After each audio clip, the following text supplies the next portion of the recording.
Hi, my name is Jennifer Gray.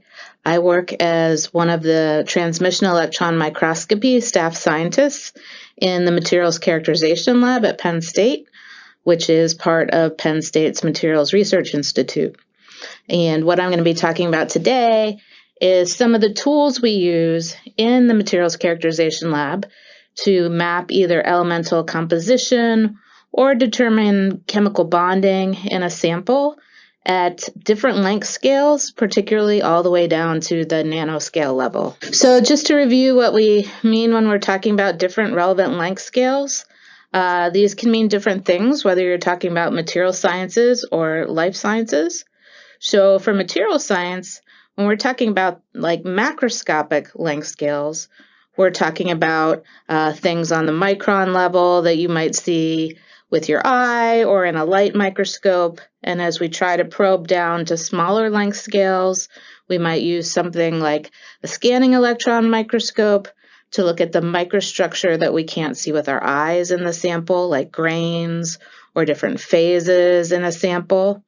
And then if we need to go to even smaller length scales to see things like defects in a sample, then we're down at length scales that we can best see by using the transmission electron microscope. So different types of microscopes are used to look at different types of length scales. And the TEM, or the transmission electron microscope, is the most powerful, and that can take us all the way down to the level of atomic spacings in samples so that we can look at things like columns of atoms, how atoms are arranged. Analogously, on the life sciences side, I have some images here of some of the typical different structures you would see in biology at some of these corresponding length scales. Again, using similar types of microscopy in order to examine these features, whether it's cells that you can see with a light microscope or viruses that you need an electron microscope to see, all the way down to very small proteins that you would look at in an electron microscope. Beyond just looking at images of our sample to look at maybe the structure at different length scales, we also want to look at the elemental composition of our sample, or maybe also determine the chemical bonding within the sample. So again, we're going to do the same kind of thing. We're going to hit the sample with either X-rays, electrons, or photons, and that beam of some energy is going to pass through the sample, and it's going to lose some energy to the sample.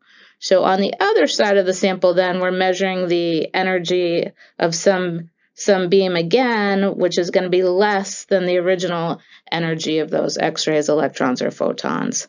And that energy loss that happens in the sample is going to be characteristic of the atoms and how they're bound in their surrounding environment. And so we can either do that in like a reflection mode where the beam is coming off the surface, again with a lesser energy, or in transmission mode where the beam has gone all the way through the sample and lost some energy. But either way, the basic principle is the same. It's the energy loss that happens in the sample that's characteristic of the types of atoms and how they're arranged and bound in the sample. And so the two main things to think about then is what is the energy resolution of these techniques, because we're always going to be measuring some sort of energy, and what is the spatial resolution of the different techniques, because we need to match the spatial resolution to the features of interest in our sample. The first technique I'm going to talk about is X-ray photoelectron spectroscopy, or XPS for short. And the way this technique works is you start with a beam of X-rays, and those X-rays come in and they hit the surface of the sample. And when that happens, you get photoelectrons emitted from the surface of the sample. So this is a very surface-sensitive technique. You're only analyzing the energy of the electrons coming off the very surface, the top 100 angstroms or less of the surface. And the initial spot size of the X-ray beam is pretty large, so 10 to 200 micron spot size. So that's what limits our spatial resolution here. So we can't do analysis from very small length scales because the size of the beam is so large to begin with. What we're going to do is we're going to measure the energy of the photoelectrons emitted from the surface after we hit it with the X-rays. And then if we know that, we can calculate the binding energy, which is simply the X-ray energy minus the kinetic energy of the electrons that we measured. And depending on what the atom is bound to, you're going to get small shifts in that characteristic binding energy of the element. So the example on the right here is a carbon peak. And so the carbon energy is going to shift depending on what the carbon is bound to. So whether it's bound to oxygen, fluorine, hydrogen, that peak will shift around a little bit. And so that gives you a clue as to what your carbon local environment is like in the sample. Another technique we can use is called Raman spectroscopy. So this technique, we're going to use photons. So in X-ray photoelectron spectroscopy, we used X-rays and we measured electrons coming off. Here we're just going to use photons, and we're going to look at the scattering of the photons in order to understand the energy loss from the sample. The Raman spectroscopy, you can look at the diagram. You see the spot size now is 0.5 to 10 microns in diameter. So this is going to be a smaller length scale than XPS, but it's going to let us map some fairly larger features in a sample. So you can see next to the diagram here we have a map. This is a map of different minerals in a sample, and you can see the length scale there is 1,000 microns. So within that map, we're able to determine the chemical composition and the structure for all these different minerals using Raman spectroscopy. The ones I have bolded there are the calcium carbonates, so you can see how even when we have the same elements present, we can distinguish the different structures. Calcite versus aragonite, you can see those show up as different colors because they're going to have different spectra in the Raman spectroscopy. So on the very right, we see the spectrum for the different types of minerals, and you can see the differences even for the calcium carbonates, how they might have different shifts in their peaks or different peaks altogether. So if we want to go to even smaller length scales, though, than what we've talked about with XPS and Raman spectroscopy, now we're going to use electrons, and we're going to do electron microscopy, whether that be scanning electron microscopy or transmission electron microscopy. In either case, we're talking here about EDS. So we're talking about an electron coming into the sample, kicking out a core shell electron from an atom, which then allows another electron to drop down to fill the hole in that shell, causing an X-ray to be released to conserve energy. We have electrons coming in, kicking out electrons in the sample, but what we're measuring now are the X-rays that come off the sample when this process happens. So that is EDS, or energy dispersive X-ray spectroscopy. Again, the resolution, the lateral resolution of this technique depends on a lot of different things. So it depends on your beam energy. The higher the energy of your beam, generally the better the spatial resolution of the beam. However, it also depends on the interaction volume in the sample. So for instance, on the left-hand side, we see in a scanning electron microscope, which generally has a much lower accelerating voltage than a TEM, we have that big teardrop interaction volume that's happening underneath the beam. So even though the SEM probe size at the surface is pretty small, those electrons are going into the sample and spreading out and getting scattered and causing X-rays to be emitted from a much larger area than just the beam spot size. Versus if we compare that to TEM, in TEM, we generally have a very, very thin sample, less than 100 nanometers, in order for the beam to be able to be transmitted through the sample. So there's much less opportunity for scattering of those electrons and spreading out. So the spatial resolution of EDS spectrum in TEM, again, we're talking about the beam focused down to a point. So we're really talking about scanning transmission electron microscopy here. That spatial resolution is going to be way better than in SEM. And again, we can attribute that to the accelerating voltage of the beam, but also the thickness of the sample and the interaction volume underneath. So TEM, our spatial resolution, is going to be closer to the actual spot size or the beam resolution, so we can get to less than 1 nanometer spatial resolution in an EDS map. Versus in SEM, we're going to be a lot more limited, and generally there we're talking about spatial resolutions of greater than a nanometer. So again, which technique you use is going to depend on what the size of the features you're trying to analyze. This slide shows a nice comparison of the different techniques. So on the very left, we have a low energy SEM EDS map. So with a low energy, you would get a much less of that interaction volume underneath because the electrons just can't penetrate as far. So you might have a better spatial resolution from that standpoint, but also with that 2 kV SEM beam, you're gonna lose spatial resolution just because of the focus of the beam. So if we go to a very thin sample, and now we're talking about doing STEM in an SEM. So instead of doing a very low accelerating voltage to kind of limit that interaction volume in the bulk of the sample, we're going to get rid of a lot of that material. So we have a very thin sample, so the beam can actually penetrate through, and we don't have that interaction volume. And so you see in that second picture there how our EDS map of this sample is much more clear. We have much better spatial resolution here. We have a higher accelerating voltage, but again, a very thin sample, so that's going to give us a much better configuration to get a high quality EDS map. But again, the scale bar there is, I think, like 500 nanometers. So if we want to do better than that, again, we're going to go to the TEM, and again, we're going to be doing STEM in the TEM. So on the right, the picture on the right, we have a 300 kV STEM image, and now we're able to go all the way up in magnification till we can actually see the columns of atoms in this sample. So now the scale bar is 2 nanometers, so we can get an EDS map from columns of atoms to actually see how the atoms are arranged, as opposed to the 2 other images taken from SEM mode.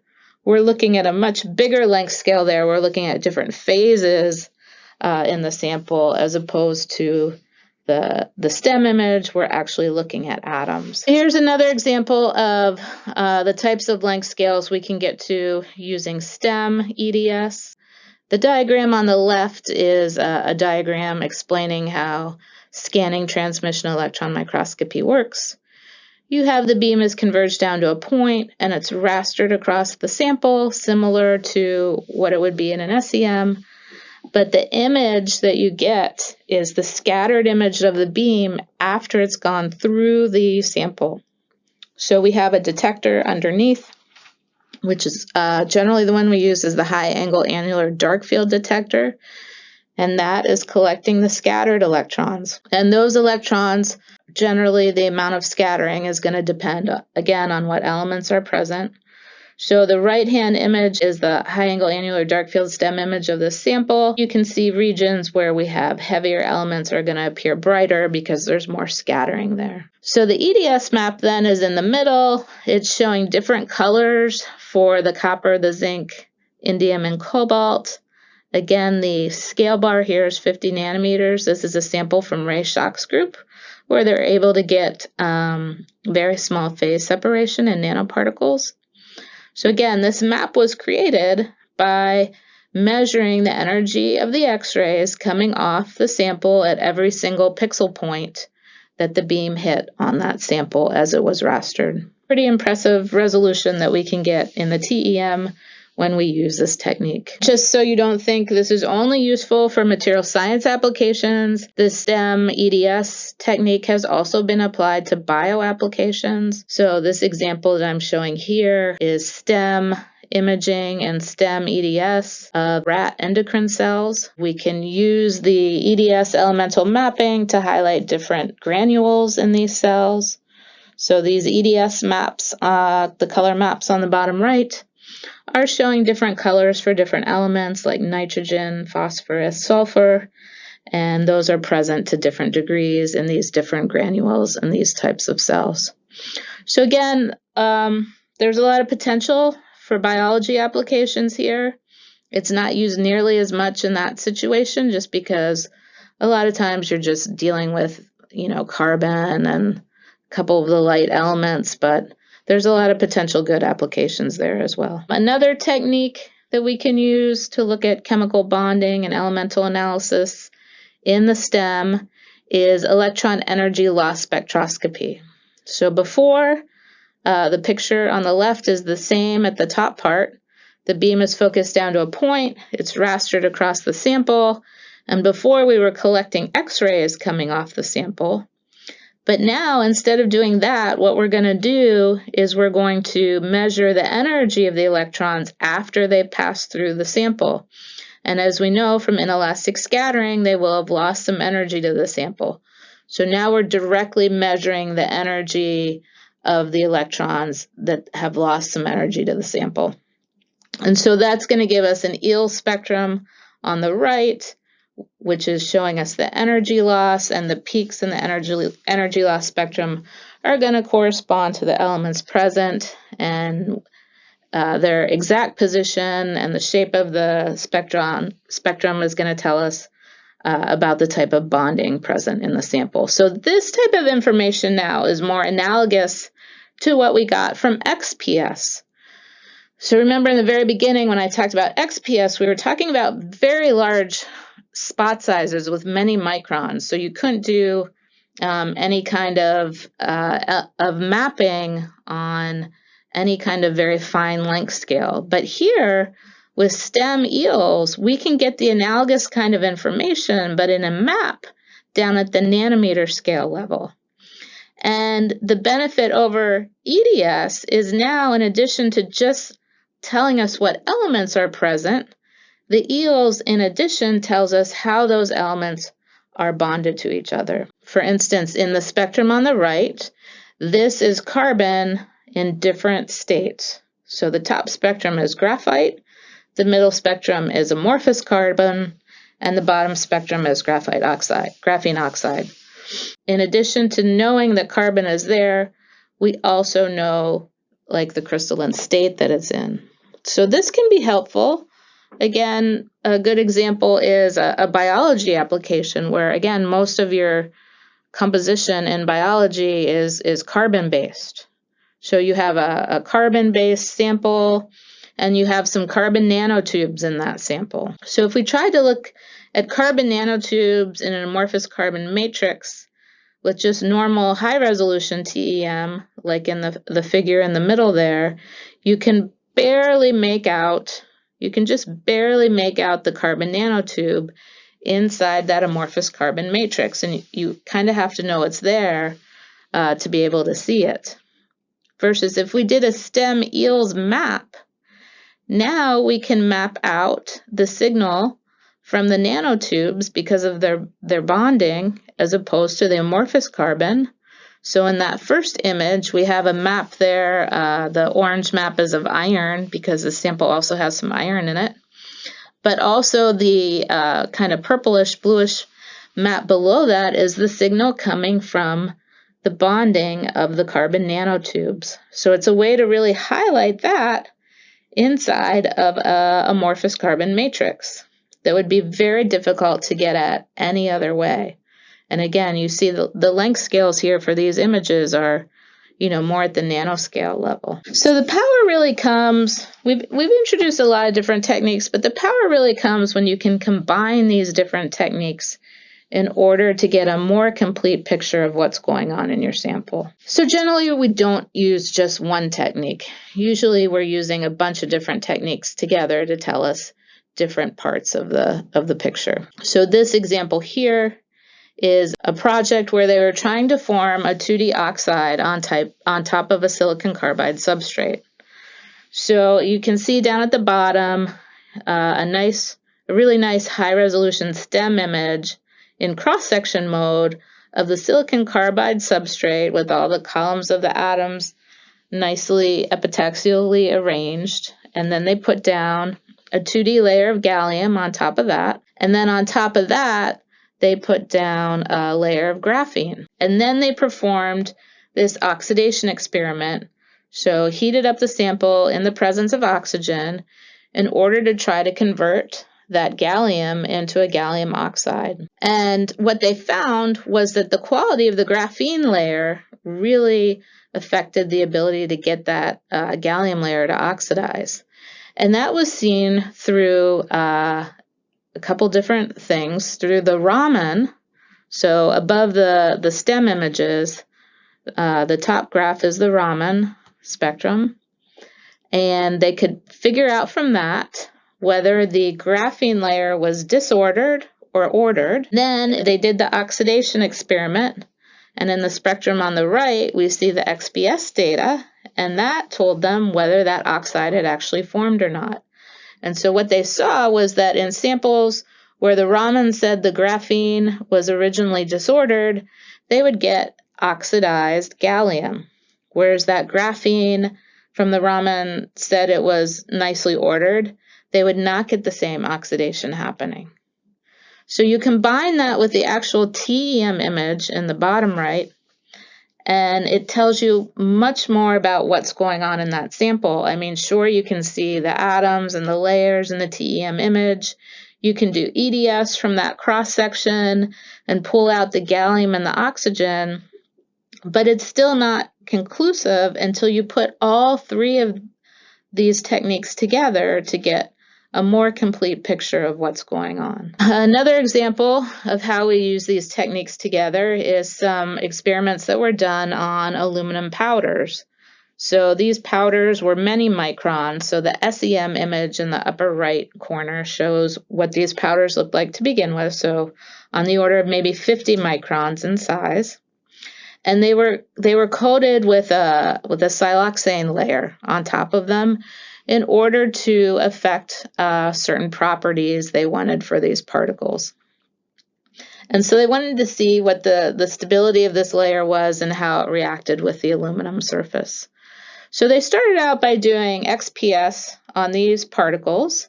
So again, XPS, we don't have very good spatial resolution, but we could look at a cluster of many particles together. And it showed the silicon peak was there from that siloxane coating, and it also showed bonding of silicon and oxygen. So the assumption was that there was some sort of silicon oxide layer forming on the surface.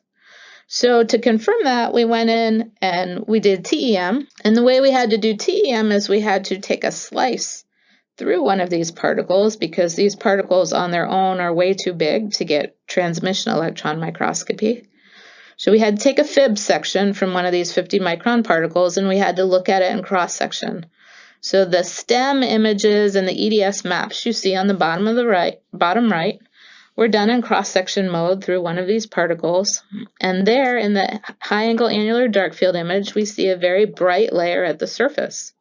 And so the question is what is that bright layer? Does that somehow correlate to the siloxane? And what we found by doing EDS mapping is there actually appeared to be two layers there, and they were both oxide layers, but the bottom layer had a lot of iron in it. So we had like an iron silicon oxide and then a silicon oxide on top. So there was a double layer there with that first layer coming from some sort of iron impurities that were getting on the surface of the particles during the processing. So again, combining the XPS and the TEM together, we kind of get this better picture of what's actually happening at the surface of these samples. So to summarize what I've just talked about, there's a variety of ways that you can go about getting this compositional information as well as the bonding information for your sample. But there's going to be different spatial resolutions involved with each one of these techniques. So you have to kind of match your spatial resolution to the type of feature you're going after. And if you combine these techniques, a lot of times you'll get a much more complete picture of what's going on with the sample. TEM in the end is going to give the best resolution, but you got to remember there's a lot of costs and a lot of time involved with TEM. So generally it's not the first choice when people are doing experiments. In addition, you got to remember with TEM, because you're looking at such a small area, that area may not be representative, and you may need to do TEM on a lot of different locations in order to get any kind of relevant statistics if that's important for your measurement. Hopefully that helps you in the future when you need to characterize your samples down at these length scales. Thank you.